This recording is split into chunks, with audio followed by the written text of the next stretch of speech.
Bonjour tout le monde! Cette deuxième capsule vidéo sur le chapitre 2 portera sur les proportions. Pour bien suivre la capsule, tu auras besoin de tes notes de cours puisque nous allons compléter ensemble les pages 8 et 9.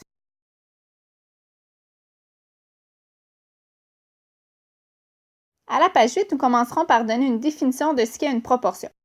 Si deux rapports ou deux taux correspondent au même quotient, on dit qu'ils sont équivalents.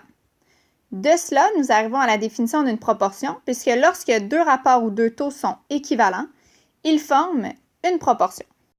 Afin de vous aider à bien comprendre la définition, nous allons faire deux exemples ensemble. En A, nous souhaitons savoir si les rapports ci-dessous sont équivalents. En d'autres mots, il suffit de vérifier si les fractions 8/21e et 32/84e sont des fractions équivalentes. Nous constatons que 21 fois 4 donne 81, de même que 8 fois 32. Alors, nous pouvons dire automatiquement que 8/21e est égal à 32/84e. Ce sont des fractions équivalentes. Puisque ce sont des fractions équivalentes, nous pouvons dire que ce sont des rapports équivalents. Et si ce sont des rapports équivalents, nous pouvons dire qu'il s'agit d'une proportion. Dans le deuxième exemple, plutôt qu'avoir des rapports, nous allons vouloir déterminer si les taux sont équivalents. Il s'agit bel et bien de taux puisque nous comparons deux éléments de nature différente. Nous comparons des mètres avec des secondes. Nous voulons donc savoir si 18/5e est égal à 55/13e. Donc, savoir si ce sont des fractions équivalentes.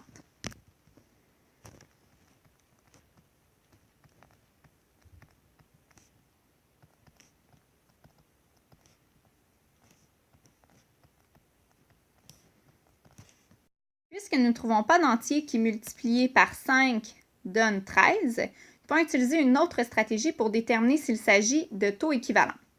Nous pouvons diviser le numérateur par le dénominateur de chacune des fractions afin de valider s'il s'agit du même nombre décimal. Lorsque nous divisons 18 mètres par 5 secondes, nous trouvons 3,6 mètres par seconde. Et nous souhaitons savoir si c'est égal à 55 mètres divisé par 13 secondes. Nous trouvons 4,23 environ mètres par seconde. Alors, nous constatons ici qu'il ne s'agit pas du même nombre décimal, donc il ne s'agit pas de taux équivalents. Puisque les taux ne sont pas équivalents, nous pouvons dire qu'il ne s'agit pas d'une proportion. Lorsque des taux ou des rapports sont équivalents, on peut les écrire sous la forme d'une égalité de fractions. Dans cette égalité de fractions, les différents termes ont des noms. Pour commencer, nous dirons que A et D se nomment les extrêmes, tandis que B et C se nomment les moyens. Les noms extrêmes et moyens viennent du fait qu'un rapport peut s'écrire non seulement sous la forme d'une fraction, mais également avec la notation des deux points. Alors, A sur B peut se réécrire A, 2 points B, de même que C sur D peut s'écrire C, 2 points D. Il nous faut mettre le signe d'égalité entre les deux. À ce moment-là, nous constatons que A et D se trouvent aux extrémités, d'où le nom extrême, tandis que B et C se trouvent au milieu, d'où le nom moyen. Dans les prochains cours, nous allons beaucoup travailler avec la notion de proportion, puisqu'une proportion nous permet de trouver des valeurs manquantes lorsque deux rapports ou deux taux sont équivalents. Pour trouver les valeurs manquantes, nous allons utiliser le produit croisé. Le nom produit croisé s'explique par le fait que nous allons faire des produits en croisé.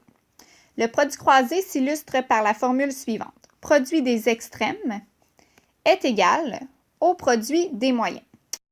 Au prochain cours, nous verrons ensemble pourquoi cette formule fonctionne. Dans cette capsule, nous allons plutôt voir comment l'appliquer afin de trouver une valeur manquante.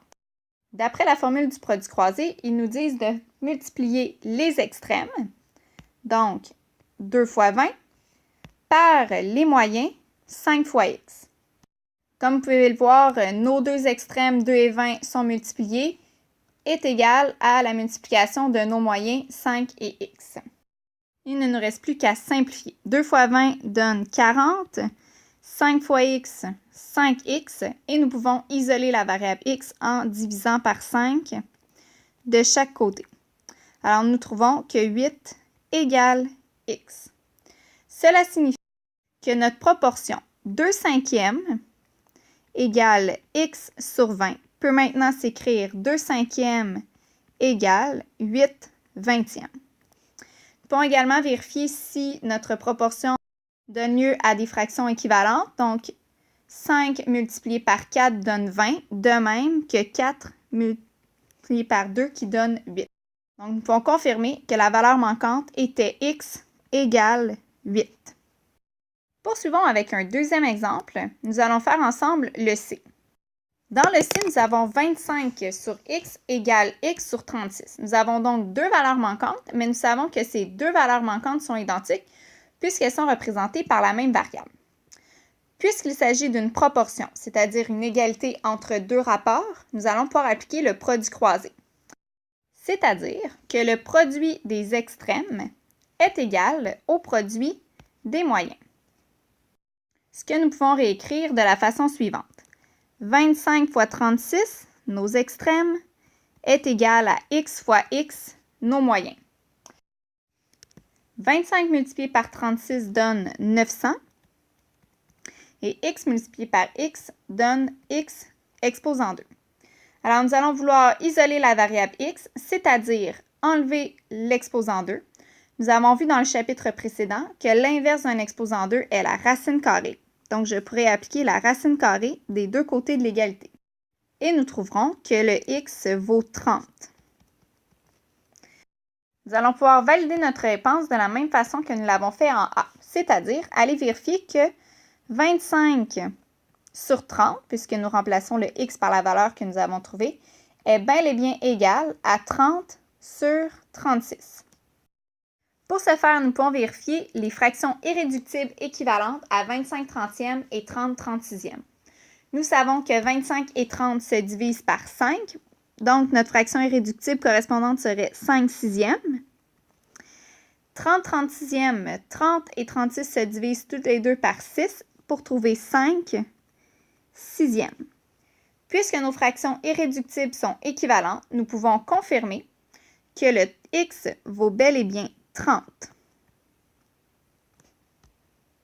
Maintenant que tu as vu ce qu'est une proportion et comment trouver des valeurs manquantes dans une proportion, je vais te demander de compléter pour le prochain cours la page 9, les exercices B et D. Merci, à bientôt!